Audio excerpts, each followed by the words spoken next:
It was peaceful on the roof of his high-rise apartment building, and the view gave Zachary a sense of nostalgia. But he had a delivery to make that night, so he couldn't stay long. How the mighty beast had descended, not from this building, but from his former glory. The last thing he could remember before waking up in this strange world was lying down on the plush cushions as the jewels and gold of his hoard gleamed in the firelight of his chamber high above the royal palace. The mighty dragon had been the protector of the kingdom and loved and respected by everyone. Now he was merely a dog's body, a delivery boy for people who couldn't be bothered to leave their homes. And not even his old self anymore. Most of his body had been replaced by convoluted machinery he couldn't even attempt to understand. Evidently, this was commonplace in the year 2070, as he had passed a few other dragons in the same situation. Some of them were barely still flesh and bone, while others looked more like a dragon should.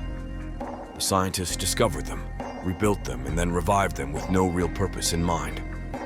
Now they were left to fend for themselves in a world that had moved on from anything familiar.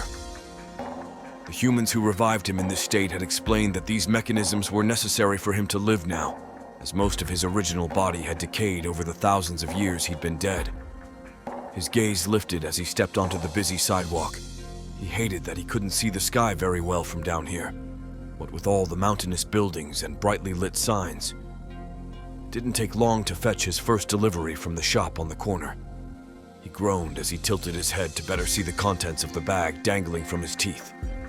The few fruits were ripe, and the transparent container of eggs remained sealed and undisturbed. Zachary resumed his walk down the cement path, carefully weaving around the busy people and apologizing to anyone he bumped into. Zachary arrived in the suburban area of town. He took a deep breath. The air smelled clean, the buildings were reasonable sized, and there was much less noise. He could even see the stars. It reminded him so much of the village he once soared over. It was getting late. Surely his client would complain. He would have arrived there sooner if he'd been allowed to have wings, but this modern world's laws forbade it. Flying dragons could wreak havoc on air traffic. He found the address and approached the front door. He set the bag down on the porch, rang the bell with one metal-capped claw, and turned around to leave. He didn't expect the homeowner to be happy with his tardiness, so he thought it best to leave before they opened the door. No tip for this delivery. That was another thing he missed. His gold hoard. He had been among the richest dragons in the kingdom back in the good old days, but his body had been found in a place devoid of any treasures, most likely raided over the centuries.